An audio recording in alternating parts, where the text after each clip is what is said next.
मेरा नाम आरोही है। मुझे मजबूर होकर मेरे पिताजी के मालिक के अंधे बेटे से ज़बरदस्ती शादी करनी पड़ी। वो मुझसे कह रहे थे कि तुम मेरे बेटे से शादी कर लो, मैं तुम्हारे बाप को माफ़ कर दूंगा, उसे जेल नहीं भेजूंगा। मैंने मजबूर होकर उनकी शर्त मान ली और अपने पिताजी के लिए मालिक के अंधे बेटे से शादी कर ली और सोचा कि कुछ दिन बाद इसे जहर खिलाकर मार दूंगी। शादी भी हो गई थी। शादी की रात मैंने उसे अपने पास आने नहीं दिया। उसने अपने कपड़े चेंज किए और बेड की दूसरी साइड जाकर सो गया। फिर कुछ दिन बाद मैंने उसको किसी बहाने से दूध में जहर डालकर उसे पिला दिया, लेकिन जब अगले दिन उसे जिंदा देखा तो मेरे पैरों के नीचे से जमीन निकल गई। अरे आरोही की माँ, जल्दी इधर आओ और अपनी पागल बेटी को समझाओ, इसका दिमाग खराब हो गया है।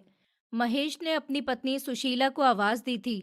समझने की जरूरत इसे नहीं है, समझने की जरूरत तो आरोही के पिताजी तुम्हें है। तुम्हें पता है, आरोही हमारी इकलौती बेटी है। बचपन से लेकर आज तक इसने कभी हमसे कोई जिद नहीं की, ना ही कभी हमसे कोई चीज मांगी है। बेचारी बच्ची ने सारी जिंदगी घुट घुट कर जी है, लेकिन अब इसकी शादी है और ये इसके लिए बहुत बड़ी बात है। और अभी ये जिन चीजों के लिए तुमसे कह रही है, तो तुम इसे मना नहीं कर सकते। तुम्हारा फर्ज है इसकी हर जरूरत को पूरा करना। कम से कम इसकी शादी पर तो दिल खोलकर खर्च करो। सुशीला ने अपने पति को एक लंबा चौड़ा लेक्चर सुना डाला था। अब हर चीज क्या मैं इससे पूछकर करूंगा? लगता है तू भी पागल हो गई है। तुझे पता है, ख्वाहिशें पैसों से पूरी होती हैं। इसकी तो जिद है। इसे पूरा करने के लिए अच्छा खासा पैसा चाहिए। मैं इतने पैसे कहाँ से लाऊंगा? मैंने तो मुश्किल से 4 लोगों के खाने का जुगाड़ किया है। आज के टाइम में तो कोई उधार भी नहीं देता। उधार ले भी लूं तो बाद में देना बहुत मुश्किल होगा। इसलिए मैं इसे किसी आस पर नहीं रखना चाहता। ये बात तू भी समझ ले और इसको भी समझा दे। इसके लिए यही अच्छा होगा। इसके जो भी सपने हैं ये अपने पति के घर जाकर पूरे करेगी। महेश दोनों माँ बेटी से कहता हुआ वहां से उठ खड़ा हुआ था, क्योंकि उसे लग रहा था कि इन दोनों माँ बेटी का दिमाग खराब हो गया है और महेश उनको नहीं समझा सकता था। माँ, ये क्या बात हुई? तुमने मुझसे कहा था कि अपने सारे शौक अपनी शादी पर पूरे करना। तेरी शादी पर सारे सपने पूरे होंगे। लेकिन देखो, पिताजी आज भी मेरी बात नहीं सुन रहे। वो हमेशा की तरह आज भी मुझसे यही कह रहे हैं कि उनके पास पैसे नहीं है और मेरी कोई भी इच्छा पूरी नहीं कर रहे। आरोही नाराज होने लगी तो सुशीला उसे समझाते हुए कहने लगी कि बेटा, तुम तो जानती हो हमारे घर के हालात कैसे हैं। तुम्हारे पिताजी के पास सच में पैसे नहीं हैं, इसलिए मैं तुम्हें समझा रही हूँ। लेकिन तुम परेशान मत हो, मैं उनसे बात करूंगी। सुशीला महेश को बहुत अच्छे से समझती थी, मगर वो क्या करती? बेटी भी तो इकलौती थी और वो चाहती थी कि उसकी बेटी की हर ख्वाहिश पूरी हो। पर ऐसा वो सिर्फ कह ही सकती थी, मगर उसकी ये चाहत पूरी होना बहुत मुश्किल था। महेश एक बड़े से बंगले में एक मामूली सा नौकर था और उसकी सैलरी भी बहुत कम थी, जिसमें वो मुश्किल से 2 वक्त का खाना अपने परिवार को खिलाता था। सुशीला पूरे महीने बहुत थोड़ा थोड़ा खर्च किया करती थी, मगर फिर भी महीना पूरा होने से पहले घर का राशन खत्म हो जाता था। महेश ने अपने मालिक से 1-2 बार सैलरी बढ़ाने की बात की थी। अगर उसकी सैलरी ज्यादा की तो उन्हें घर खाली करना होगा, जिस पर महेश चुप हो जाता था। मालिक के घर के पास ही 2 कमरों का एक छोटा सा घर था, जिसमें महेश अपनी पत्नी और बेटी के साथ रहता था। पर सर छुपाने के नाम पर उसके पास बस यही घर था। अगर वो भी उससे छिन जाता, इस वजह से वो कम पैसों में यहीं पर अपना गुजारा कर रहा था। वो सोचता था, अगर उसका कोई बेटा होता तो वो काम करता और उसे इस मुश्किल वक्त से निकालता। मगर उसके घर पर आरोही के पैदा होने के बाद कोई बच्चा हुआ ही नहीं और आरोही के बहुत जिद करने के बाद भी महेश ने उसे बस 8वीं क्लास तक ही पढ़ाया था। इसलिए आरोही कोई नौकरी नहीं कर सकती थी और न ही उसकी कोई मदद। वो बस जैसे तैसे करके अपना गुजारा कर रहे थे, जिन खुशियों में कोई रंग नहीं थे। आरोही छोटी सी उम्र में ही बहुत समझदार हो गई थी, मगर फिर भी कभी कभी और उसका दिल करता था कि वो अपने पिताजी से ख्वाहिश करे और उसके पिताजी उसकी हर ख्वाहिश पूरी करें। अपने दिल के हाथों मजबूर होकर वो अपने पिताजी से जिद करने लगती थी, मगर महेश हमेशा उसे ये कहकर टाल देता था कि उसके पास पैसे नहीं हैं। आरोही अपनी माँ से शिकायत करती तो वो उससे कहती कि लड़कियों की सारी ख्वाहिशें उनकी शादी पर पूरी होती हैं, तुम भी अपनी ये सारी ख्वाहिशें अपनी शादी पर ही पूरी करना। उस दिन के बाद से आरोही ने महेश से कोई भी जिद नहीं की और फिर आरोही अपनी सारी ख्वाहिशों की एक लिस्ट बनाकर अपने पास रखने लगी जो उसे अपनी शादी पर पूरी करनी थी। वो 20 साल की हुई तो उसका रिश्ता आ गया। लड़का महेश के दोस्त का बेटा था। वो लोग भी महेश के जैसे ही थे, मगर उनके हालात महेश के घर के हालात से थोड़े ठीक थे। महेश के दोस्त के बेटे का नाम आरव था और वो आरोही को पसंद करता था। आरोही भी उसे पसंद करती थी और दोनों ने एक दूसरे को जीवन साथी के रूप में चुन लिया था। जब दोनों का रिश्ता पक्का हुआ तो उनमें से किसी को भी कोई परेशानी नहीं थी। वो लोग तो खुशी खुशी आरोही का रिश्ता लेकर आए थे, इसलिए महेश ने मना करना ठीक नहीं समझा और ये रिश्ता आरोही के लिए बिल्कुल ठीक था, क्योंकि महेश जानता था जैसे उसके घर के हालात हैं, उसकी बेटी के लिए कोई राजकुमार नहीं आएगा, ना ही कोई अमीर ज्यादा उसकी बेटी से शादी करेगा। वो अपने हालातों को अच्छे से जानता था, इसलिए वो हकीकत की दुनिया में रहता था कि उसकी बेटी के लिए आरव जैसा ही कोई होगा। इसलिए उसने आरोही की शादी आरव से करने का फैसला किया था। पहले उनका रिश्ता पक्का हुआ था और फिर कुछ महीने बाद शादी की डेट फिक्स की गई थी। इस बीच आरोही और आरव एक दूसरे से मिलते रहते थे। दोनों के बीच का प्यार वक्त के साथ बढ़ता जा रहा था और फिर वो 8 महीने पलक झपकते ही गुजर गए थे। अब तुम हमें कोई एक डेट बता दो, अब हम बिल्कुल भी देर नहीं करना चाहते हैं, आरव के पिताजी मोहनलाल ने महेश से कहा था। अरे आरोही तो तुम्हारी ही है, जब दिल चाहे उसे आकर ले जाओ, महेश ने मुस्कुराते हुए कहा था। फिर ठीक है, 15 दिन बाद हम आरव की बारात लेकर आएंगे और आरोही बेटी को अपने साथ ले जाएंगे, मोहनलाल ने मुस्कुराते हुए कहा। ये बात सुनने के बाद तो आरोही के पैर जमीन पर ही नहीं थे। वो बहुत ही ज्यादा खुश थी और उसकी खुशी का कोई ठिकाना नहीं था। आखिरकार उसे उसका प्यार मिल जाने वाला था। आरोही, क्या सच में तेरी शादी की बात पक्की हो गई है?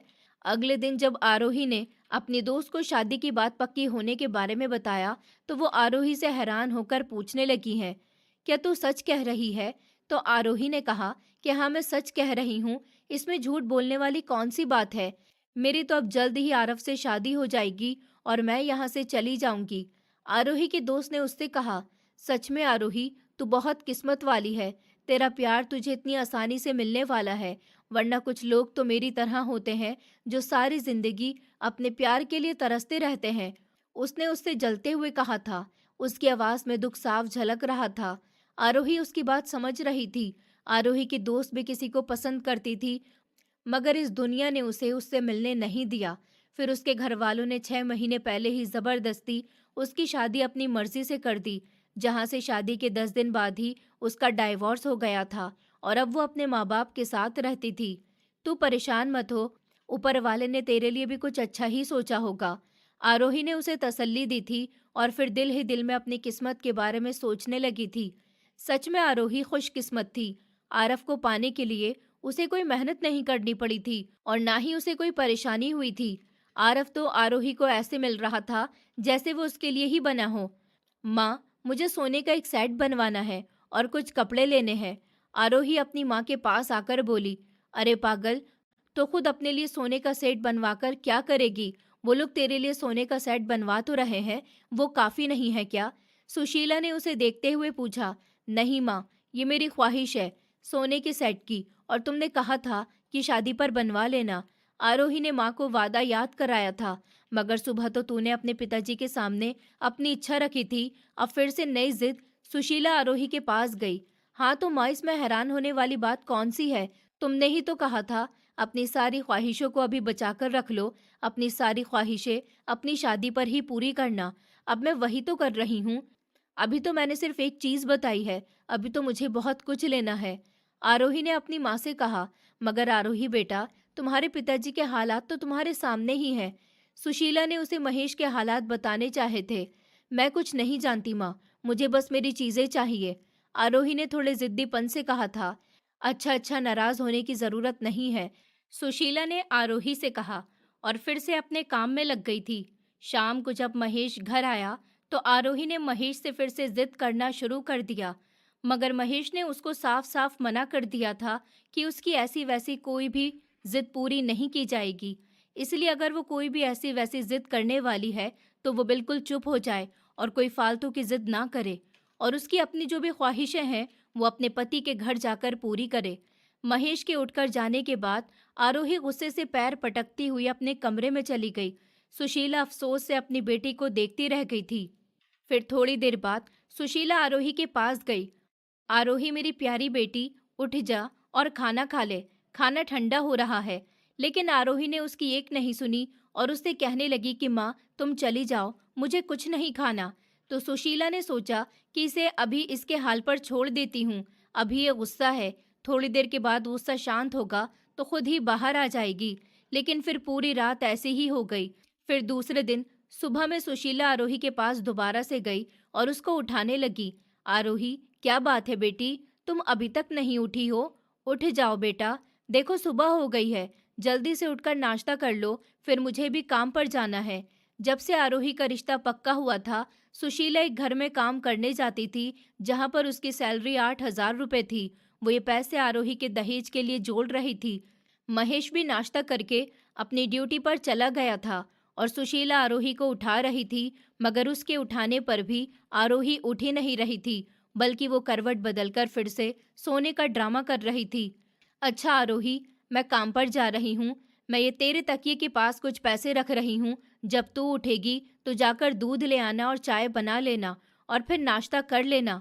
सुशीला ने 50 रुपए का नोट आरोही के तकिए के नीचे रख दिया था और फिर वो भी वहां से चली गई थी। और अब शाम हो गई थी। सुशीला घर वापस आ गई थी। जब उसने घर आकर देखा तो घर बिल्कुल वैसा का वैसा ही था जैसे वो सुबह छोड़कर गई थी। एक चीज भी अपनी जगह से नहीं हिली थी। सुशीला ने वो सब देखकर कहा, ये आरोही अभी तक उठी नहीं है क्या? सुशीला परेशान होते हुए आरोही के कमरे में चली गई। सुशीला ने उसे देखा तो वो अभी तक अपनी जगह पर वैसे ही लेटी हुई थी। आरोही, तू अभी तक उठी नहीं है? तेरी तबीयत तो ठीक है? सुशीला उसके पास बैठते हुए उसे जगा रही थी और उसके माथे पर हाथ रखकर उसे चेक कर रही थी कि कहीं आरोही को बुखार तो नहीं आ गया। लेकिन वो तो बिल्कुल नॉर्मल थी। आरोही, मैं तुझसे कुछ पूछ रही हूँ, क्यों नहीं उठी अभी तक? उसने देखा कि आरोही जाग रही है। फिर आरोही बोली कि मुझे नहीं उठना माँ। सुशीला ने नाराज होते हुए कहा, भला ये क्या बात हुई, क्यों नहीं उठना? उठ और उठकर कुछ खा ले। कल रात से तूने कुछ नहीं खाया है। मैं खाना बना रही हूँ, जब तू नहा ले और फिर आकर खाना खा ले। सुशीला ने उससे प्यार से कहा था और फिर वो उठकर बाहर आ गई। खाना पकाने के बाद जब सुशीला फिर से अंदर गई तो आरोही अपना सर अपने घुटनों पर रखकर बैठी थी। सुशीला ने अब गुस्से से पुकारा, आरोही क्या बात है? माँ, क्यों बार बार आकर मुझे परेशान कर रही हो? आरोही ने भी परेशान होकर जवाब दिया था, पागल लड़की, भूखे पेट कहीं तेरा दिमाग खराब तो नहीं हो गया? क्या ड्रामा है ये? किस खुशी में तू भूख हड़ताल कर रही है? जरा बताना मुझे। सुशीला समझ गई थी कि वो नाराज है। आरोही बोली, मुझे क्या ही खुशी होगी माँ, मुझे आज तक इस घर में कोई खुशी नहीं मिली है। फिर तू बताना, खुशी क्या होती है? आरोही अब ठीक से बैठी थी और बोलते हुए उसकी आंखें भर आई थी। सुशीला अब समझ गई कि वो क्यों नाराज है, इसीलिए सुशीला आरोही के पास बैठ गई। अरे मेरी बच्ची, तू समझदार है, तू क्यों ऐसे जिद कर रही है? तू तो जानती है ना कि तेरे पिताजी की सैलरी कितनी कम है। तू क्यों अपने पिताजी को और परेशान कर रही है? मेरी प्यारी बेटी, ऐसे मत कर, चल उठकर खाना खा ले। नहीं खाना मुझे कुछ भी। अब मुझसे दोबारा खाना खाने के लिए मत कहना और पिताजी से कह देना कि मुझे कोई शादी वादी नहीं करनी। आरोही ने इतना कहा और फिर वो वॉशरूम चली गई। ये बात सुनकर सुशीला को एक झटका लगा। वो बहुत ही परेशान हो गई। वो कमरे से बाहर निकल आई और बाहर आकर महेश का इंतजार करने लगी थी। जैसे ही महेश घर पर आया, सुशीला उसके पास गई। क्या हुआ आरोही की माँ, सब ठीक तो है? इतनी परेशान क्यों है? महेश ने अपनी पत्नी से पूछा। आरोही ने शादी करने से मना कर दिया है और कल रात से उसने कुछ भी नहीं खाया। सुशीला ने महेश को बहुत परेशान होते हुए बताया था। महेश गुस्से से और थोड़ा परेशान होते हुए बोला कि ये सब क्या है आरोही की माँ? मैंने तुझसे कहा था ना कि आरोही की मर्जी पूछ ले, वो अब एंड वक्त पर मना कैसे कर सकती है? मैंने उससे पूछा था। आरोही के पिताजी, वो तो बहुत खुश थी इस रिश्ते की बात सुनकर, मगर कल से वो जिद लगाकर बैठी है और कह रही है कि अगर उसकी सोने के सेट की ख्वाहिश पूरी नहीं हुई तो वो ये शादी नहीं करेगी। सुशीला ने कहा, ये क्या बचकाना हरकत है? यहाँ कोई मजाक नहीं चल रहा। तुम अच्छे से जानती हो कि उसकी शादी की तारीख पक्की हो चुकी है और अब ऐसे उसकी शादी करने से मना करना ठीक नहीं है। हम गरीब लोग हैं, हम जैसे तैसे करके अपना गुजारा करते हैं। वो सोने के सेट की जिद कैसे कर सकती है? महेश ने परेशान होते हुए कहा। आरोही के पिताजी, मेरी तो वो कोई बात ही नहीं सुन रही, तुम खुद जाकर उससे बात करके देखो। उसके कहने पर महेश ने खुद आरोही से बात करनी चाही थी, मगर आरोही का एक ही जवाब था कि जब तक उसकी ख्वाहिश पूरी नहीं होगी तब तक वो खाना नहीं खाएगी और ना ही शादी करेगी। महेश और सुशीला दोनों सर पकड़कर बैठ गए थे। आरोही ने अपनी ख्वाहिशों की जो लिस्ट महेश के सामने रखी थी, वो थोड़ी थोड़ी करके भी 50,000 तक की थी, और सोने का सेट अलग से उसको पूरा करना महेश के बस की बात नहीं थी। और अब एक तरफ शादी की खबर सब तरफ फैल गई थी, दूसरी तरफ आरोही की इस जिद ने महेश को इस कदर परेशान कर रखा था कि उसकी रातों की नींद उड़ गई थी। बेचारे वो दोनों पति पत्नी रात में बिना खाना खाए ही लेट गए थे। महेश को पूरी रात नींद नहीं आई थी। सुबह जब वो उठा तो उसने कुछ न कुछ अपने दिमाग में सोच रखा था। आरोही की माँ तो जल्दी से नाश्ता बना रही थी। मैं अपनी बेटी को लेकर आता हूँ, फिर तीनों मिलकर नाश्ता करेंगे, महेश ने सुशीला से कहा। वो सुशीला से इतना कहकर आरोही के कमरे में चला गया। वैसे तो आरोही जाग रही थी, मगर जब उसने अपने पिताजी को आते हुए देखा तो अपनी आंखों पर हाथ रख लिया था। आरोही बेटा, उठ जा और ये जिद छोड़ दे तू। जैसा कहेगी वैसा ही होगा। मैं तेरी सारी जिदें पूरी करूंगा। चल जल्दी से आजा और नाश्ता कर ले, महेश ने आरोही से कहा। पिताजी, आप सच कह रहे हैं ना? कहीं ऐसा तो नहीं कि जब मैं नाश्ता कर लूं तो फिर आप अपनी इस बात से पलट जाएंगे? आरोही उठ बैठी थी। नहीं बेटी, मैं सच कह रहा हूँ, सब तेरी ही मर्जी से होगा। बस अब उठकर आ जाना, नाश्ता करते हैं, महेश ने आरोही को देखते हुए कहा था। अच्छा पिताजी, आप चलिए, मैं अभी हाथ मुंह धोकर आती हूँ, आरोही ने कहा, और फिर वो उठकर वॉशरूम चली गई थी। और फिर थोड़ी देर के बाद आरोही अपने माँ और पिताजी के साथ बैठकर नाश्ता करने लगी। उसके चेहरे पर खुशी थी कि उसकी ख्वाहिशें अब पूरी होने जा रही हैं, लेकिन वहीं महेश और सुशीला के चेहरे पर बहुत परेशानी थी, ये सोच सोचकर कि वो आरोही की इन जिदों को पूरा कैसे करेंगे। नाश्ता करने के बाद आरोही अपने दोस्त के घर चली गई थी। महेश और सुशीला वहीं बैठे बातें कर रहे थे। सुशीला परेशान होते हुए बोली, आरोही के पिताजी, तुम ये सब कैसे करोगे? मैं नहीं जानता सुशीला, मगर कुछ ना कुछ तो करना पड़ेगा, वरना तू तो अपनी बेटी को जानती ही है। बचपन से लेकर आज तक उसने अपने इन जिदों को आज के लिए बचाकर रखा था, और अब वैसे भी वो पराई है तो हर हाल में अपनी जिद पूरी करवाएगी। तू परेशान मत हो, मैं देखता हूँ कि क्या कर सकता हूँ, कि कुछ सोचता हूँ मैं, महेश ने खुद परेशान होते हुए कहा था, मगर वो सुशीला को तसल्ली दे रहा था। थोड़ी देर बाद वो दोनों अपने अपने कामों के लिए चले गए थे। महेश, कहाँ रह गए थे? तुमने बड़ी देर कर दी आने में, मैंने तुमसे कहा भी था कि जल्दी आना, महेश का मालिक मनोज उसके ऊपर गुस्सा करते हुए बोला। जी मालिक, जानता हूँ आपने जल्दी आने का कहा था, माफ कर दीजिए, गलती हो गई। वो दरअसल मेरी बेटी मुझसे नाराज थी, उसे मनाने में देर लग गई, महेश ने सर झुकाते हुए जवाब दिया। क्यों बेटी, क्यों नाराज थी? तुम्हारी बेटी की तो शादी होने वाली है ना, तो फिर तुम्हारी बेटी क्यों नाराज है? मनोज ने महेश की बात में दिलचस्पी लेते हुए पूछा था। मालिक, उसकी कुछ छोटी मोटी ख्वाहिशें हैं, वो इन ख्वाहिशों को पूरा करना चाहती है, मगर आप तो जानते हैं कि मैं एक गरीब इंसान हूँ और मेरे पास इतने पैसे नहीं हैं जो मैं उसकी ख्वाहिशें पूरा कर सकूं। इसीलिए मैं आपके पास एक रिक्वेस्ट लेकर आया हूँ। अगर आप मुझे कुछ पैसे उधार दे दें तो फिर हर महीने मेरी सैलरी में से काट लीजिएगा, महेश ने झिझकते हुए अपनी बात पूरी की थी। महेश, तुम्हें क्या लगता है कि मेरे घर में पैसों का पेड़ है जो तुम जब भी पैसे मांगोगे मैं तुम्हें तोड़कर दे दूंगा, या फिर मेरे घर में पैसों की बारिश हो रही है? तुम तो जानते हो तुम्हारे अलावा भी इस घर में और नौकर हैं और उनकी सैलरी भी मेरी ही जेब से जाती है। अगर हर रोज कोई ना कोई तुम्हारी तरह मेरे पास पैसे मांगने के लिए आता रहा तो फिर मुझे भी तुम्हारी ही तरह किसी के घर में नौकरी करनी पड़ेगी, मोहन ने नाराज होते हुए कहा था। मगर मालिक, मैंने तो पहली बार, वो भी अपनी बेटी के लिए, उसने अपनी बात को अधूरा ही छोड़ दिया था और शर्मिंदा होते हुए सर झुका लिया। तुम्हारी बेटी तुम्हारी परेशानी है महेश, मेरी नहीं। फिलहाल जाओ, जाकर अपना काम करो, मोहन के कहने पर महेश वहां से चला गया था। महेश यहाँ पर अपने मालिक मोहन के बेटे शौर्य की देखभाल करता था। दरअसल 6 महीने पहले एक एक्सीडेंट में शौर्य ने अपनी आंखों की रोशनी खो दी थी। इसी एक्सीडेंट में मोहन की पहली पत्नी यानी शौर्य की मां का देहांत हो गया था। इसके बाद मोहन ने दूसरी शादी कर ली थी और उसने शौर्य का बहुत बड़े बड़े डॉक्टर से ट्रीटमेंट कराया था, मगर उसकी आंखों की रोशनी जा चुकी थी। डॉक्टर का भी कहना था कि वो अपनी सारी जिंदगी ऐसे ही रहेगा। अब कुछ नहीं हो सकता था। तब से महेश ही शौर्य की देखभाल करता था। वो सुबह शौर्य के जागने से पहले अपनी ड्यूटी पर आ जाता था और रात में शौर्य को सुलाने के बाद ही घर जाता था। महेश का पूरा दिन सिर्फ शौर्य की देखभाल करने में गुजरता था।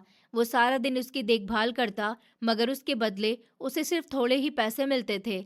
काम के अनुसार उसकी सैलरी उसे दी जाती तो उसकी सैलरी काफ़ी ज़्यादा बनती थी। मगर मनोज एक बहुत ही कंजूस आदमी था और उसके साथ ही साथ वो बहुत ही चालाक भी था। दूसरों की मजबूरी का फ़ायदा कैसे उठाना है, ये कोई उससे पूछता। सिर्फ कुछ पैसे बचाने के लिए वो लोगों का हक मारता था। किसी को अपना हक मांगने की परमिशन भी नहीं थी। अगर कोई अपने हक की एक बात करता तो मनोज उन्हें अपने एहसानों की लिस्ट गिनवा देता, जो न जाने उसने कब कब किए थे। वो बेचारे सब के सब शर्मिंदा होकर रह जाते थे। मनोज उन्हें धमकाता और कहता कि मैं इतना ही दे सकता हूँ। अगर तुम्हें इतने में ही काम करना है तो ठीक है, वरना तुम लोग यहाँ से काम छोड़कर जा सकते हो। और वो सब के सब खामोश होकर रह जाते थे। आज के टाइम में कहीं काम मिलना आसान नहीं था। खैर, शौर्य की माँ वो एक अच्छी औरत थी। वो अक्सर मालिक से छुपकर नौकरों की मदद किया करती थी, मगर उनके देहांत के बाद तो जैसे मानो उस घर में वीरानियत छा गई हो। नई मालकिन मनोज की तरह ही थी। शायद वो मनोज से भी ज्यादा लालची और कंजूस औरत थी। महेश चुपचाप मालिक के कमरे में चला गया था। शौर्य अभी तक सो रहा था। महेश को उसकी यही बात पसंद थी कि जब तक महेश उसे ना उठाए तो वो उठता नहीं था। फिर महेश ने शौर्य को उठाना शुरू किया। छोटे मालिक उठिए, छोटे मालिक, सुबह का वक्त हो गया है। महेश उसके पास आकर उसे उठाने लगा। फिर उसे उठाने के बाद वो शौर्य के लिए नाश्ता लेने चला गया। शौर्य कमरे से वॉशरूम तक अंदाजे से चला जाता था और खुद ही वापस आ जाता था। इस तरह से तो उसे किसी भी तरह की कोई मोहताजी नहीं होती थी। वो अपने थोड़े बहुत काम तो अपने अंदाजे से ही कर लेता था, मगर फिर भी मोहन महेश को हर वक्त शौर्य के पीछे लगाकर रखता था। शौर्य तो अक्सर महेश से परेशान हो जाता था और कहता था कि चाचा, आप घर चले जाइए, आपने तो मुझे बिल्कुल ही अपना मोहताज कर लिया। मगर फिर भी मोहन महेश को हर वक्त शौर्य के पीछे लगाकर रखता था। शौर्य तो अक्सर महेश से परेशान हो जाता था और कहता था कि चाचा, आप अपने घर चले जाइए, आपने तो मुझे बिल्कुल ही अपना मोहताज कर लिया। मगर महेश उसके नहीं, उसके बाप मोहन की बात सुनता था और उसकी बात ही मानता था। महेश जब नाश्ता लेकर आया तो शौर्य अभी तक वॉशरूम से बाहर नहीं आया था। महेश शौर्य को अपने रूम में नहीं देखकर परेशान हो गया था। छोटे मालिक, छोटे मालिक, क्या हुआ आपको? आप वॉशरूम में हैं? आप ठीक तो है ना? थोड़ी देर के बाद शौर्य वॉशरूम से बाहर आया। छोटे मालिक, आप ठीक है ना? चाचा, लगता है मेरी तबीयत थोड़ी ठीक नहीं है। आप पिताजी से कहें कि वो मुझे अस्पताल ले जाएं। अच्छा छोटे मालिक, आप नाश्ता कर लीजिए, मैं इतने बड़े मालिक को बुलाकर लाता हूँ। महेश ने शौर्य को नाश्ता दिया और मोहन को बुलाने चला गया। हाँ बोलो, क्या हुआ महेश? मोहन, जो कॉल पर किसी से बात कर रहा था, महेश को देखकर बोला, मालिक, वो छोटे मालिक कह रहे हैं कि उनकी तबीयत ठीक नहीं है, उन्हें अस्पताल जाना है। वो मुझसे कह रहे थे कि मैं आपको बुलाकर लाऊं। महेश ने कहा, क्या हुआ है मेरे बेटे को? मोहन एकदम महेश की तरफ मुड़ा। मालिक, उन्होंने कहा है कि उनकी तबीयत ठीक नहीं है, वो आपको बुला रहे हैं। तुम्हें किस बात की सैलरी मिलती है और तुम्हें क्यों नहीं पता कि उसे क्या हुआ है? मोहन महेश के ऊपर भड़का था। तो महेश बोला, रात तक तो वो बिल्कुल ठीक थे साहब, अब पता नहीं उन्हें क्या हुआ है। फिर मोहन और महेश दोनों शौर्य के कमरे में गए थे। शौर्य ने अभी नाश्ते के बस एक दो निवाले ही खाए थे। क्या हुआ बेटा, तुम ठीक हो ना? मोहन ने शौर्य के पास बैठते हुए पूछा था। कुछ नहीं पिताजी, बस थोड़ा सर में दर्द हो रहा था तो इसीलिए सोचा कि जाकर चेकअप करवा लेता हूँ। मोहन ने कहा कि अच्छा अच्छा ठीक है, चलो चलते हैं। मोहन ने महेश से कहा कि महेश, ये लो मेरी चाबी और मेरे रूम में जाकर मेरी तिजोरी में से शौर्य की फाइल और कुछ पैसे लेकर आ जाओ। मोहन ने जेब से चाबी निकालते हुए महेश को दी थी। महेश चाबी लेकर मोहन के कमरे में चला गया था। मोहन की दूसरी वाइफ अपने भाई के घर गई हुई थी, इसलिए उसका कमरा खाली था। महेश ने चाबी लगाकर अलमारी खोली थी और लॉकर खोलकर उसके अंदर से फाइल निकाली तो फाइल के पास कुछ पैसे भी रखे थे और तभी महेश की नज़र उन पैसों पर गई थी। ऐसा नहीं था कि उसने ये पैसे पहली बार देखे थे, इससे पहले भी बहुत बार वो इस अलमारी के पास आया था, लेकिन आज इन पैसों को देखकर उसके दिमाग में जो बात आई थी, उससे पहले उसके दिमाग में ऐसा कभी कुछ नहीं आया था। वो सोच रहा था कि अगर इन पैसों में से थोड़े से पैसे मैंने ले लिए तो किसी को क्या ही पता चलेगा। मैं ऐसा करता हूँ कि इसमें से थोड़े पैसे ले लेता हूँ, इन पैसों से मैं अपनी बेटी की ख्वाहिशें पूरी कर सकता हूँ। यही सोचते हुए महेश ने अपना हाथ उन पैसों की तरफ बढ़ाया था। पहले उसने मुड़कर दरवाजे की तरफ देखा था, ये देखने के लिए कि कहीं कोई उसे देख तो नहीं रहा। उसका दिल बार बार कह रहा था कि ये गलत है, उसे ऐसा नहीं करना चाहिए, मगर फिर उसके दिमाग में ये बात आती कि अगर वो थोड़े से पैसे ले लेगा तो उसकी बेटी की ख्वाहिश पूरी हो जाएगी, उसकी परेशानी दूर हो जाएगी। फिर उसने हाथ आगे बढ़ाया और उन पैसों में से पैसों की एक गड्डी उठाकर अपनी जेब में रखने लगा। और जैसे ही वो जेब में पैसे रख रहा था, इतने ही देर में मोहन वहां पर आ गया। घबराहट की वजह से महेश के हाथ से पैसे नीचे गिर गए। हरामखोर, नमक हराम, तुझे शर्म नहीं आई? ये सब करते हुए जिस थाली में खाता रहा, आज उसी में छेद कर दिया। कितना भरोसा था तुझ पर, लेकिन तूने मेरे भरोसे का ये सिला दिया। मैं तुझे छोड़ूंगा नहीं। मोहन ने गुस्से से कहते हुए महेश के एक थप्पड़ मारा। मुझे माफ कर दीजिए मालिक, मुझसे गलती हो गई। मैंने ये सब जानबूझकर नहीं किया। मेरी बेटी की शादी है, इसलिए मैं बहुत मजबूर हो गया था। मुझे माफ कर दीजिए मालिक, मुझे माफ कर दीजिए। मोहन महेश के पैर पकड़ते हुए रोने लगा था और उससे माफी मांगने लगा था। माफी इतनी आसानी से नहीं मिलती। तुमने चोरी करने की कोशिश की है, तुम्हें तो जेल भिजवा कर ही रहूंगा। तुम रुको जरा। मोहन ने ये कहते हुए अपना फोन निकाला था और एक नंबर डायल करने लगा था। प्लीज मालिक, ऐसा मत करिए, मैं बहुत मजबूर हो गया था। बेटी की जिद ने मुझे ये कदम उठाने पर मजबूर कर दिया था। मैं ये सब करना नहीं चाहता था। मुझे जान से मार दीजिए, मगर मुझे पुलिस के हवाले मत कीजिए। मोहन ने थोड़ा गुस्सा कम करते हुए महेश से कहा, तुम अभी यहाँ से जाओ, मुझे शौर्य को डॉक्टर के पास लेकर जाना है। मैं पहले वहाँ से आ जाऊँ, फिर तुम्हारा फैसला करूँगा। मोहन शौर्य को लेकर हॉस्पिटल चला गया था। महेश बहुत शर्मिंदा था। उसने जो किया था, ये करने के बाद वो खुद से भी नज़र नहीं मिला पा रहा था। उसके गलत कदम ने उसकी ज़िंदगी भर की गई वफादारी को आज मिट्टी में मिला दिया था और सारी ज़िंदगी के लिए उसके ऊपर चोरी करने का धब्बा लग गया था। महेश बहुत परेशान था कि अब पता नहीं मालिक घर आकर क्या फैसला करेंगे। जब तक मोहन वापस नहीं आया था, महेश वहीं पर ऐसे ही परेशान टहलता रहा था। उसने पल भर के लिए सुकून का सांस भी नहीं लिया था। और फिर जैसे ही मोहन वापस आया, महेश एक बार फिर से उसके सामने हाथ जोड़कर माफी मांगने लगा था। देखो महेश, तुमने जो किया है वो माफी के लायक बिल्कुल नहीं है। तुम्हें तो सीधा पुलिस के हवाले कर देना चाहिए और मैं ऐसा ही करूंगा। और मैं तुम्हें पुलिस के हवाले करूंगा ताकि तुम आगे से कभी ऐसा कुछ ना कर सको, और ऐसा काम करने से पहले तुम 1000 बार सोचो। मोहन उसे थोड़ी सी भी ढील नहीं देना चाहता था। वो महेश से बहुत सख्ती से बात कर रहा था। नहीं मालिक, मुझे जेल मत भेजिए। मैं आपसे वादा करता हूँ कि मैं ऐसा कभी सोचूंगा भी नहीं, महेश ने बहुत ही शर्मिंदा होते हुए कहा था। मोहन थोड़ी देर तक महेश को देखता रहा। तुम्हारी बेटी की उम्र कितनी है? थोड़ी देर बाद मोहन ने पूछा। जी मालिक, महेश ने हैरत से कहा। इस टाइम पर उसकी बेटी की बात इन सब में कहाँ से आ गई थी? उसे कुछ समझ नहीं आ रहा था। मैंने पूछा कि तुम्हारी बेटी की उम्र क्या है? मोहन ने फिर से पूछा था। जी मालिक, अगले साल वो 20 की हो जाएगी। मगर आप क्यों पूछ रहे हैं? महेश ने पूछा। तुमने कहा था कि तुम ये पैसे अपनी बेटी की ख्वाहिशें पूरी करने के लिए ले रहे थे। उसकी ऐसी कौन सी ख्वाहिश है जिसको पूरा करने के लिए तुमने चोरी करना सही समझा? इस बार मोहन ने थोड़े रहम दिल से पूछा था, तो महेश उसे सब कुछ बताता हुआ चला गया। मोहन ने कहा, अच्छा तो ये बात है। अगर तुम चाहते हो कि तुम्हारी बेटी की ख्वाहिशें पूरी हो जाएं और मैं तुम्हें जेल ना भेजूं, तो तुम्हें मेरी एक शर्त माननी होगी। महेश, जो खुद जेल ना जाने वाली बात सुनकर खुश हुआ था, वहीं शर्त वाली बात सुनकर थोड़ा परेशान भी हो गया था। तुम अपनी बेटी की शादी मेरे बेटे शौर्य से करा दो। मोहन ने ये बात कहते हुए महेश के सर पर एक बम फोड़ा था। क्या? आप क्या कह रहे हैं मालिक? ऐसा कैसे हो सकता है? महेश ने हैरत से पूछा था। क्यों मुमकिन नहीं है? मैं जानता हूँ कि मेरा बेटा अंधा है, काबिल है कि तुम्हारी बेटी की हर जिद को पूरा कर सके। लेकिन महेश ने कहा कि मालिक, आपके और हमारे परिवारों के बीच जमीन आसमान का फर्क है। आप कहाँ और हम कहाँ। महेश ने कहा कि मैंने तुमसे कोई स्टेटस की बात नहीं की है महेश। अगर तुम जेल जाने से बचना चाहते हो तो यही एक रास्ता है। तुम्हें अपनी बेटी की शादी मेरे बेटे से करनी होगी, वरना तुम्हें जेल जाने से कोई नहीं रोक सकेगा। महेश ने थोड़ा गुस्से से कहा था। महेश अपने घर आ गया था। आते ही उसने सारी बात सुशीला को बताई थी, जिसे सुनकर सुशीला भी थोड़ी परेशान हो गई थी।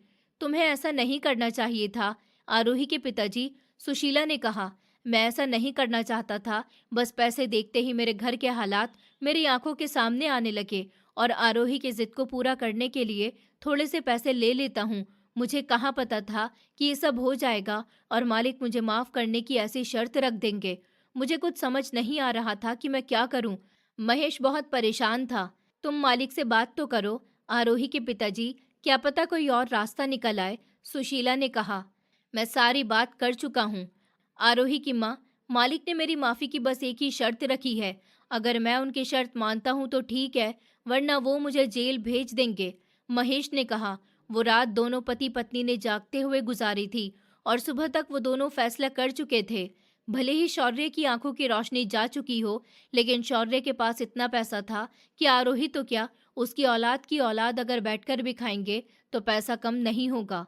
महेश ने मोहन को भी अपने फैसले के बारे में बता दिया था कि वो आरोही की शादी शौर्य से करने के लिए तैयार है। माँ, तुम ऐसा कैसे करने दे सकती हो पिताजी को? मैं आरव के अलावा किसी और से शादी नहीं करूंगी। जब आरोही को इस बारे में पता चला तो उसने पूरा घर सर पर उठा लिया था। सब तेरी वजह से ही हुआ है आरोही, तेरी जिद की वजह से। तेरे बाप ने चोरी करने की कोशिश की और वो एकदम पकड़ा गया। अगर तू नहीं चाहती कि तेरे पिताजी जेल जाएं तो तुझे शौर्य से शादी करनी ही होगी, सुशीला ने थोड़े गुस्से से कहा था। और फिर आरोही के मना करने पर भी किसी ने आरोही की बात नहीं सुनी थी और आरोही की शादी शौर्य से हो गई थी। शादी होने के बाद आरोही शौर्य के साथ उसके बंगले पर चली गई थी और फिर एक नौकरानी ने आरोही को शौर्य के कमरे तक छोड़ दिया था। आरोही ने जब शौर्य के कमरे को देखा तो वो तो उस कमरे को देखते ही रह गई। कमरा बहुत आलीशान था और बहुत बड़ा था। गेट पर नॉक होने की वजह से आरोही बिल्कुल सीधी खड़ी हो गई थी, लेकिन फिर उसे याद आया कि शौर्य तो अंधा है, इसलिए उसे इतना परेशान होने की क्या जरूरत है। आरोही बेड पर बैठ गई। शौर्य अपने अंदाज से चलते हुए आकर बेड पर बैठ गया था। उसने अपना हाथ आरोही की तरफ बढ़ाना चाहा था, मगर इससे पहले ही आरोही अपनी जगह से उठकर खड़ी हुई। देखो, मेरे पास भी मत आना। मैंने ये शादी सिर्फ मजबूरी में की है। मैं किसी और को पसंद करती हूँ, इसलिए मुझसे दूर रहना। आरोही ने शौर्य को वार्न किया था। आरोही ने देखा कि शौर्य ने आरोही की बात सुनकर अपना हाथ पीछे कर लिया था और वो वहां से उठकर कपड़े चेंज करने के लिए जाने लगा तो आरोही को लगा जैसे कि शौर्य उसकी ही तरफ आ रहा है। वो ये सब देखकर हैरान हो गई थी। वो तो अंधा था, फिर वो आरोही की तरफ कैसे आ रहा था? आरोही को ऐसा लगा कि शौर्य उसकी तरफ ही देख रहा हो। आरोही हैरान होकर शौर्य को देख रही थी।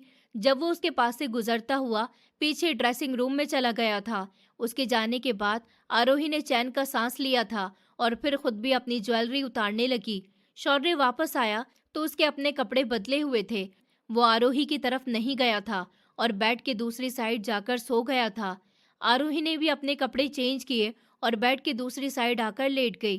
करवट बदलते बदलते वो कब सो गई थी, उसे खुद को पता ही नहीं चला था। दिन अब यूं ही गुजरने लगे थे। ऐसा लग रहा था जैसे कि आरोही धीरे धीरे आरव को भूलकर शौर्य का ख्याल रखने लगी थी, क्योंकि शौर्य की वजह से आरोही की सारी ख्वाहिशें पूरी हो रही थी। आरोही कुछ दिन में ही बदल गई थी। महंगे कपड़े, महंगे जूते चप्पल, महंगी ज्वेलरी, महंगा मेकअप और महंगे परफ्यूम्स और महंगे से महंगा फोन, यही सब शौक थे आरोही के और वो शौर्य के पैसों से अपने सारे शौक पूरे कर रही थी। मोहन उसकी हर हरकत को नोट कर रहा था, मगर जब आरोही इन सब चीजों के साथ साथ शौर्य का ख्याल भी रखती तो मोहन को ये देखकर तसल्ली हो जाती। उसका दिल उसे यही कहता था कि उसने गलत फैसला नहीं किया। आरोही, क्या तुम प्लीज मेरी हेल्प कर सकती हो? आरोही रूम में बैठी हुई अपने लाए हुए मेकअप के न्यू प्रोडक्ट्स चेक कर रही थी। तभी शौर्य रूम में आकर आरोही से कहने लगा तो आरोही ने मुंह बनाते हुए कहा था, क्या हेल्प चाहिए? और घर के सभी नौकर काम करने में बिजी हैं।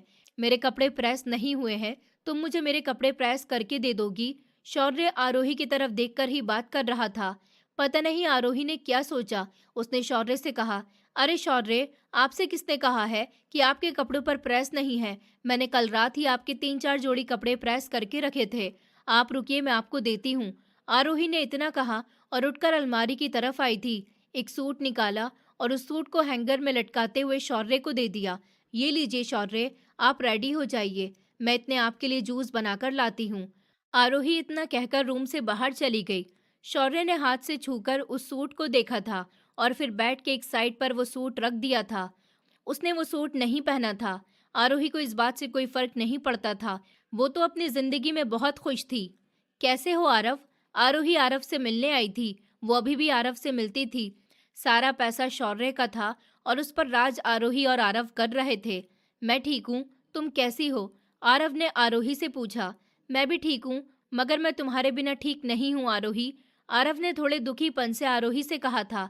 बस थोड़े दिन की बात और है, फिर मैं प्रॉपर्टी के कागजात पर शौर्य के सिग्नेचर करवा लूं और उसको जहर देकर मार दूं, तो फिर मुझे तुम्हारे पास ही तो आना है। आरोही ने आरव के हाथ पर अपना हाथ रखते हुए कहा था। दोनों ने मिलकर खाना खाया और फिर दोनों ने साथ मिलकर शॉपिंग की थी। आरोही शाम के वक्त घर आई थी। कहाँ थी तुम अब तक? मोहन उसी के इंतजार में बैठा था। जैसे ही आरोही घर में आई, मोहन ने उसे एकदम पूछा, तो वो कहने लगी कि मैं थोड़ी शॉपिंग करने गई थी। मौसम चेंज हो रहा है, तो मैंने सोचा अपने और शौर्य के लिए थोड़ी शॉपिंग कर लूं। आरोही के चेहरे का रंग उड़ गया था, लेकिन उसने खुद को संभालते हुए कहा था और फिर अपने कमरे में आ गई थी। शौर्य भी जब कहीं गया हुआ था, वक्त गुजरने लगा था। आरोही को शौर्य के साथ रहते हुए 6 महीने हो गए थे, मगर अब आरोही बहुत डरी डरी रहने लगी थी। आरोही को अब ऐसा लगता था जैसे कोई उस पर नजर रख रहा है। बहुत बार तो आरोही को शौर्य पर शक हुआ था, मगर फिर आरोही ने खुद को समझाया कि शौर्य तो देख नहीं सकता, फिर वो उस पर नजर कैसे रखेगा, और एक अंधा इंसान भला कैसे किसी पर नजर रख सकता था। आरोही ने पूरी प्लानिंग कर रखी थी कि अब वो शौर्य से अपना पीछा छुड़ा लेगी। एक रात आरोही बेखबर सो रही थी कि अचानक आरोही को ऐसा लगा जैसे कि कोई उसके पास बैठकर उसे घूर रहा है। वो एकदम से घबराते हुए उठ बैठी। उसने देखा तो शौर्य उसके पास बैठा हुआ था। शौर्य की नजरें आरोही की तरफ ही थी। क्या हुआ शौर्य? मुझे भूख लगी है, कुछ खाने के लिए ला दो प्लीज। शौर्य ने जिस तरह से कहा था, आरोही को उठकर जाना पड़ा था। आरोही जब तक खाना लेकर आई, शौर्य अपना काम कर चुका था और फिर शौर्य ने चुपचाप खाना खाया। आरोही शौर्य को ही देखती रही थी। आरोही के दिमाग में एकदम से क्या आया कि वो शौर्य के पास जाकर बैठ गई और फिर उसने शौर्य से बातों ही बातों में प्रॉपर्टी के कागज साइन कर लिए थे और शौर्य को एक दूध का गिलास पीने के लिए दे दिया था। शौर्य ने भी चुपचाप दूध पिया और फिर वो सो गया था। ये सब देखकर आरोही बहुत खुश हुई और फिर वो भी खुशी खुशी सो गई। वो शौर्य को मारकर उसकी प्रॉपर्टी हड़प कर इस घर पर खुद राज करना चाहती थी। सुबह होते ही आरोही ने सब घर वालों को इकट्ठा किया और बोली कि आज से ये घर मेरा है और अच्छा होगा आप सब लोग अपने रहने का कहीं और इंतजाम कर लें। आरोही की ये बात सुनकर सब लोग हैरान हो गए थे। मोहन के तो पैरों के नीचे से जमीन निकल गई थी और वही महेश तो अपना सर पकड़कर बैठ गया था। ये सब क्या है आरोही? तुम ऐसा कैसे कर सकती हो? तुम्हें शर्म नहीं आई ये सब करते हुए? महेश गुस्से से आरोही को डांटते हुए कहने लगा, पिताजी, मैंने ये सब हमारी खुशियों के लिए किया है। अब हम भी अमीर हो गए हैं और अब हमें किसी की भी नौकरी करने की जरूरत नहीं है। आरोही बहुत खुशी से महेश को ये सब बताने लगी। उसके इतना कहते ही महेश ने एक जोरदार थप्पड़ आरोही के गाल पर मारा था। थप्पड़ खाकर आरोही जमीन पर गिरी थी। मालिक, ये आपकी मुजरिम है, आप इसे जो भी सजा देना चाहें दे सकते हैं, मुझे कोई परेशानी नहीं है।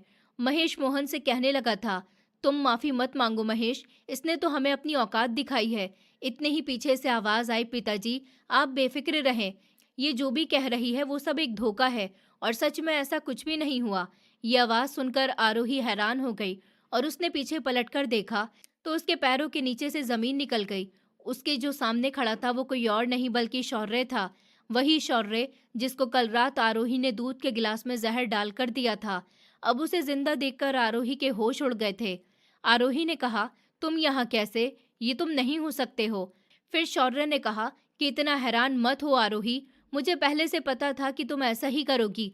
मैं तो पिछले 1 हफ्ते से तुम्हारे ऊपर नजर रख रहा हूँ। मुझे तुम्हारी हर चाल के बारे में पहले से पता था।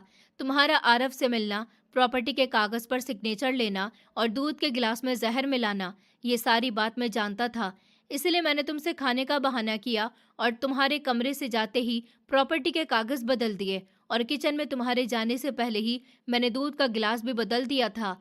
ये सब सुनकर आरोही हैरान हो गई।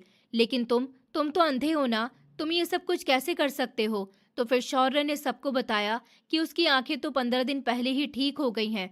जब अचानक उसके सर में तेज का दर्द हो रहा था और वो डॉक्टर से चेकअप कराकर घर आया था, तो डॉक्टर ने उसे बताया था कि तुम्हारा ये सर में दर्द होना कोई आम बात नहीं है, बल्कि इस बात का इशारा है कि हो सकता है तुम्हारी आंखों की रोशनी फिर से वापस आ जाए। डॉक्टर ने मेरा इलाज अच्छे से किया और मेरी आंखों की रोशनी वापस आ गई। मैं ये बात सबसे पहले तुम्हें बताना चाहता था, आरोही, मगर जैसे ही मैं तुम्हें बात बताने कमरे में आया तो मैंने तुम्हें आरव से कॉल पर बात करते हुए सुन लिया था, और फिर जब से मैंने तुम्हारे ऊपर नजर रखना शुरू कर दिया। मगर अफसोस आरोही, तुम्हारी ये सारी कोशिशें नाकाम हुई हैं। ये रहे प्रॉपर्टी के असली कागजात जिन पर तुम मेरे साइन करवाना चाहती थी। ये सब बताते ही हुए प्रॉपर्टी के पेपर्स उसने मोहन को दिए थे। नहीं, ये नहीं हो सकता शौर्य, कह दो कि तुम झूठ बोल रहे हो। नहीं आरोही, ये सब सच है। शौर्य ने कहा कि नहीं, ये हो सकता है। ये कैसे हो सकता है? आरोही पागलों की तरह चिल्लाने लगी। आरोही को तो इस बात का पता भी नहीं था कि शौर्य उसके साथ ऐसा करेगा। उसकी चाल उसके ऊपर ही भारी पड़ गई थी, और फिर मोहन ने आरोही को पुलिस के हवाले कर दिया था और शौर्य ने उसके ऊपर हाफ मर्डर का केस किया था। ये सब जब आरव को पता चला तो आरव ने भी आरोही से अपना पीछा छुड़ा लिया, और वो तो ये शहर छोड़कर ही भाग गया था। ऊपर वाले ने आरोही को अच्छी खासी जिंदगी जीने का एक मौका दिया था, मगर ज्यादा लालच ने उसे कहीं का नहीं छोड़ा था। आरोही के पास जो कुछ भी था वो सब भी उससे छिन गया। जब पुलिस आरोही को लेकर जा रही थी तब उसके चेहरे पर डर भी और पछतावा भी था, और घबराहट भी साफ दिखाई दे रही थी। कुछ देर पहले तक जो खुद को इस घर की मालकिन बता रही थी, वही अब सबके सामने झुकी हुई खड़ी थी। मोहन के चेहरे पर गुस्सा था, लेकिन एक बाप होने के नाते उसके दिल में दर्द भी था। महेश और सुशीला एक तरफ खड़े थे और उन्हें लग रहा था जैसे उनकी परवरिश पर ही सवाल उठ गया हो। शौर्य ने पुलिस वालों से कहा कि अभी आप इसे ले जाइए, लेकिन मैं बाद में आपसे बात करूंगा। पुलिस उसे लेकर चली गई और घर में एक अजीब सा सन्नाटा छा गया। महेश रोते हुए शौर्य के पास आया और उसके पैरों में गिर गया। उसने कहा, छोटे मालिक, मुझसे बहुत बड़ी गलती हो गई। अगर उस दिन मैं पैसों के लालच में ना आता तो आज ये सब नहीं होता। मेरी वजह से सब कुछ बिगड़ गया। शौर्य ने तुरंत उसे उठाया और कहा, काका, ऐसा मत कहिए। हर इंसान से गलती होती है, लेकिन एक गलती की वजह से पूरी जिंदगी खत्म नहीं हो जानी चाहिए। मोहन ने सख्त आवाज में कहा, शौर्य, उसने तुम्हें मारने की कोशिश की है, ये कोई छोटी बात नहीं है। शौर्य ने शांत रहकर जवाब दिया, मुझे सब पता है पिताजी, लेकिन अगर हम उसे सजा दिलाकर ही खुश हो जाएंगे तो क्या सब ठीक हो जाएगा? अगर वो सच में बदल जाए तो शायद बात कुछ और हो सकती है। उसी रात शौर्य ने अपने वकील से बात की और कहा कि वो केस वापस लेना चाहता है, लेकिन एक शर्त पर। अगले दिन पुलिस स्टेशन में सब लोग मौजूद थे। आरोही की हालत ठीक नहीं थी, वो रो रही थी और डर के मारे कांप रही थी। शौर्य उसके सामने जाकर खड़ा हुआ और बोला कि मैं केस वापस ले सकता हूँ, लेकिन तुम्हें सबके सामने सच बोलना होगा और अपने पिताजी से माफी मांगनी होगी, और ये वादा करना होगा कि आगे की जिंदगी ईमानदारी से जियोगी। आरोही रो पड़ी और महेश के पैरों में गिरकर बोली, पिताजी, मुझे माफ कर दीजिए। मैं लालच में अंधी हो गई थी। आपने मुझे सादगी सिखाई थी, लेकिन मैंने सब भुला दिया। महेश की आंखों में भी आंसू थे। उसने उसे उठाया और कहा कि गलती बड़ी है, लेकिन अगर तुम्हें अपनी गलती का एहसास है तो मैं तुम्हें छोड़ नहीं सकता। शौर्य ने केस वापस ले लिया और पुलिस ने चेतावनी देकर आरोही को छोड़ दिया। जब सब घर लौटे तो मोहन ने पूछा, अब इस रिश्ते का क्या होगा? शौर्य कुछ देर चुप रहा, फिर बोला, ये रिश्ता मजबूरी में बना था, इसमें भरोसा नहीं था, इसलिए इसे खत्म करना ही सही रहेगा। मैं आरोही को आजाद करता हूँ। आरोही ने हैरानी से उसकी तरफ देखा, लेकिन वो समझ चुकी थी कि अब ये रिश्ता चल नहीं सकता। कुछ समय के बाद दोनों अलग हो गए। शौर्य ने उसे इज्जत के साथ विदा किया। जाते वक्त उसने बस इतना कहा कि जिंदगी तुम्हें दूसरा मौका दे रही है, इस बार इसे सही से जीना। आरोही अपने माता पिता के साथ वापस चली गई। पहले उसे महंगी चीजों का शौक था, लेकिन अब उसने इतना सादा जिंदगी अपनाई। उसने नौकरी ढूंढी और एक स्कूल में काम करने लगी। बच्चों के साथ समय बिताते हुए इसे समझ आया कि असली खुशी दिखावे में नहीं बल्कि सुकून में होती है। आरव जो मुसीबत के समय उसे छोड़कर भाग गया था, वो अब उसकी जिंदगी में कहीं नहीं था। उसे भी समझ आ गया कि जो रिश्ता सिर्फ पैसे पर टिका हो वो मुश्किल में साथ नहीं देता। इधर शौर्य ने अपने काम पर ध्यान देना शुरू किया। उसने अपने पिता के साथ बिजनेस संभाल लिया, लेकिन अब वो पहले से ज्यादा समझदार हो गया था। उसने एक ट्रस्ट शुरू किया जो जरूरतमंद लड़कियों की पढ़ाई में मदद करता था। वो चाहता था कि कोई लड़की सिर्फ मजबूरी की वजह से गलत रास्ता ना चुने। मोहन अपने बेटे को देखकर खुश होता था। एक दिन उसने कहा कि मुझे तुम पर गर्व है शौर्य। शौर्य ने मुस्कुराकर कहा, पिताजी, अब समझ आया कि सिर्फ सख्ती से नहीं बल्कि समझदारी से भी घर चलता है। महेश ने मोहन से माफी मांगते हुए कहा, आपने मेरी बेटी को बचा लिया, यह एहसान मैं जिंदगी भर नहीं भूलूंगा। मोहन ने कहा, अब ये मालिक और नौकर का रिश्ता नहीं रहा, हमने सबक सीख लिया है। समय बीतता गया और धीरे धीरे सबकी जिंदगी पटरी पर आने लगी। कुछ साल के बाद शौर्य की जिंदगी में एक नई लड़की आई जो उसके ट्रस्ट में काम करती थी। वो सीधी सादी और समझदार थी। दोनों के बीच धीरे धीरे भरोसा बना और फिर उन्होंने शादी कर ली। इस बार ये रिश्ता बराबरी और समझ पर बना था। मोहन की आंखों में खुशी थी क्योंकि इस बार फैसला उसके बेटे ने खुद लिया था। उधर आरूही भी पूरी तरह से बदल चुकी थी। उसने अपने माता पिता की सेवा को ही अपना फर्ज मान लिया था। एक दिन स्कूल के कार्यक्रम में शौर्य मुख्य अतिथि बनकर आया। दोनों आमने सामने आए तो पुरानी बातें याद आईं, लेकिन अब दिल में किसी के लिए कोई कड़वाहट नहीं थी। कार्यक्रम के बाद आरोही ने कहा, अगर तुम मुझे सजा दिलवा देते तो शायद मैं कभी बदल ही ना पाती। शौर्य ने जवाब दिया कि हर इंसान को दूसरा मौका मिलना चाहिए, लेकिन उसे साबित करना उसी के हाथ में होता है। अब सबकी जिंदगी अलग राह पर थी, लेकिन सबने अपनी गलती से सीख लिया था। घर में फिर से शांति थी, रिश्तों में भरोसा लौट आया था और सबसे बड़ी बात ये थी कि सब समझ चुके थे कि लालच इंसान को कहीं का नहीं छोड़ता, लेकिन अगर समय रहते समझ आ जाए तो जिंदगी दोबारा भी संभल सकती है। ये कहानी सजा पर नहीं बल्कि बदलाव पर खत्म हुई, क्योंकि कभी कभी गिरकर ही इंसान उठना सीखता है। दोस्तों, उम्मीद करती हूँ आपको हमारी कहानी पसंद आई होगी। कहानी पसंद आई है तो वीडियो को लाइक करें, चैनल पर नए हैं तो चैनल को सब्सक्राइब करें और हाँ, नोटिफिकेशन बेल को ज़रूर दबाएं ताकि अगली अपडेट सबसे पहले आपको मिले।